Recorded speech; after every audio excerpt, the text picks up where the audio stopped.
So ഇന്നത്തെ നമ്മളെ topic ജനസംഖ്യ 1.5 ലക്ഷം മാത്രം. 2026 ഫുട്ബോൾ ലോകകപ്പ് കളിക്കാൻ യോഗ്യത നേടുന്ന ഏറ്റവും ചെറിയ രാജ്യമായി കുറാക്കോ. ഇന്ത്യയുടെ ജനസംഖ്യ 140 കോടി, കേരളത്തിൽ ആൽമോസ്റ്റ് 4 കോടി. ഫുട്ബോൾ വേൾഡ് കപ്പ് കളിക്കാൻ യോഗ്യത നേടുന്ന ഏറ്റവും ചെറിയ രാജ്യമായി കരീബിയൻ ദ്വീപായ കുറാസോ. 1,56,000 പേര് മാത്രമാണ് കുറാസോയിൽ ആകെയുള്ളത്. നിങ്ങൾ ഓർക്കുക, 1,56,000 പേര് മാത്രമാണ് കുറാസോ എന്ന് പറയുന്ന ആ ദ്വീപിൽ ഉള്ളത് എന്ന് പറയുന്നത്. 140 കോടി ജനസംഖ്യയുള്ള ഇന്ത്യ ഇന്നലെ ബംഗ്ലാദേശിനോട് തോറ്റിരുന്നു. ജനസംഖ്യ വെറും 1.5 ലക്ഷം. 2026 ലോകകപ്പിന് യോഗ്യത നേടുന്ന ചരിത്രത്തിലെ ഏറ്റവും കുഞ്ഞൻ രാജ്യമായി കുറാസോ. വരവ് തോൽവി അറിയാതെ. നിങ്ങളോർക്കുക, തോൽവി അറിയാതെ.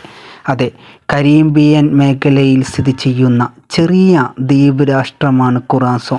1,56,115 ജനസംഖ്യയുള്ള രാജ്യത്തിന് 444 ചതുരശ്ര കിലോമീറ്റർ മാത്രമാണ് വിസ്തീർണം. അതായത് നമ്മളെ കേരളത്തിൻ്റെ ഒരു പകുതി എന്ന് വേണമെങ്കിൽ, അല്ലെങ്കിൽ കേരളത്തിൻ്റെ ഒരു കാല് എന്ന് വേണമെങ്കിൽ പറയാം. സോ എൻ്റെ ഒരു ഉദാഹരണമാണ്. നമുക്ക് വേറെലേക്ക് കടക്കുകയാണെങ്കിൽ 3.5 ലക്ഷത്തിലധികം ജനസംഖ്യയുള്ള 2018 യോഗ്യത നേടിയ ഐസ്ലൻഡിൻ റെക്കോർഡാണ്. സോ അതൊരു കൊടുക്കേറിയ പേരാട്ടോ, അതുകൊണ്ടാണ് ആ റെക്കോർഡാണ് കുറാസോ ഇപ്പം മറികടന്നിട്ടുള്ളത്. മുൻപ് നെതർലാൻഡ്സ്, ദക്ഷിണ കൊറിയ, ബെൽജിയം, റഷ്യ ടീമുകളെ പരിശീലിപ്പിച്ച ഡിക്ക് അഡ്വക്കറ്റാണ് കുറാസോയുടെ പരിശീലകൻ എന്ന് പറയുന്നത്. സോ കുറാസോ എന്ന് പറയുന്ന ഈ രാജ്യത്തെക്കുറിച്ച് പറയുകയാണെങ്കിൽ കുറേ കാര്യങ്ങൾ ഇവരെ കുറിച്ച് പറയാനുണ്ട്. ഒന്ന് തന്നെ ഏറ്റവും ഇമ്പോർട്ടൻ്റ് ആയിട്ട് പറയുകയാണെങ്കിൽ കുറേ പ്രതിസന്ധികളും കുറേ പ്രശ്നങ്ങളും കുറേ ദുരിതങ്ങളൊക്കെ സഹിച്ചിട്ടാണ് അവർ ഈ വേൾഡ് കപ്പിലേക്ക് വരുന്നത് എന്ന് പറയുന്നത്. സോ കോളറ അങ്ങനെ മഹാമാരികളൊക്കെ അതിജീവിച്ചിട്ടാണ് അവർ വേൾഡ് കപ്പ് ക്വാളിഫൈഡ് ആയിട്ടുള്ളതെന്ന് പറയുന്നത്.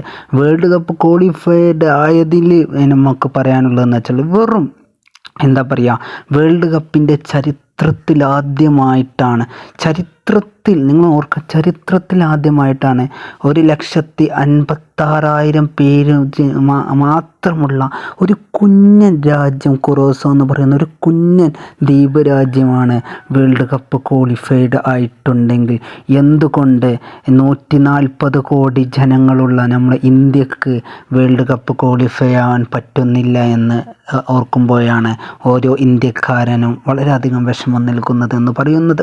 സോ നിങ്ങളിപ്പോൾ കുറേ ആൾക്കാർ വിവാദമായിട്ട് വരും, വേൾഡ് കപ്പിൽ ക്വാളിഫൈഡ് ആയിട്ട് ഇപ്പം എന്താണ്, വേൾഡ് കപ്പ് ജയിക്കാനൊന്നും പോകണില്ലല്ലോ എന്ന്. പക്ഷെ അവരോട് എനിക്ക് പറയാനുള്ളത്, ഇങ്ങനത്തെ ചെറിയ ചെറിയ രാജ്യങ്ങൾ ക്വാളിഫൈഡ് ആകുമ്പോൾ അവർ കപ്പെടുക്കാതിരിക്കുക അതൊക്കെ നമുക്ക് കണ്ടറിയാം. പക്ഷേ അവർ വെറും കുറച്ച് ജനസംഖ്യയുള്ള അവർ വേൾഡ് കപ്പ് ക്വാളിഫൈഡ് ആവുമ്പോൾ എന്തുകൊണ്ട് 140 കോടി ജനസംഖ്യയുള്ള കേരളത്തിൽ മാത്രം, നിങ്ങൾ ഓർക്കുക, കേരളത്തിൽ മാത്രം 4 കോടി ജനസംഖ്യയുള്ള ജനങ്ങൾ താമസിക്കുമ്പോൾ എന്തുകൊണ്ട് ഒരു 12 പേര് അല്ലെങ്കിൽ ഒരു 22 പേരെ മൈതാനത്തിലേക്ക് ഇറക്കാൻ നമുക്ക് പറ്റുന്നില്ല എന്ന് പറയുന്നത്.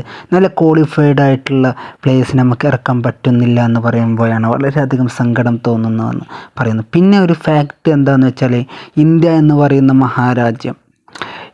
പറയുന്ന ഈ മഹാരാജ്യം സപ്പോർട്ട് ചെയ്യുന്നത് ഫുട്ബോളിനെ അല്ല, പകരം ക്രിക്കറ്റിനെയാണെന്നൊക്കെ. സോ അത് 100% ശരി തന്നെയാണ്.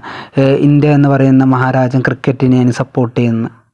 പക്ഷേ അത് മാത്രം പോരല്ലോ, ഇങ്ങനത്തെ കുഞ്ഞു രാജ്യങ്ങൾ വേൾഡ് കപ്പ് ക്വാളിഫൈഡ് ആവുമ്പോൾ നമുക്ക് ക്വാളിഫൈ ആവാൻ പിന്നെ എന്താണ്, എത്ര എളുപ്പമാണ്.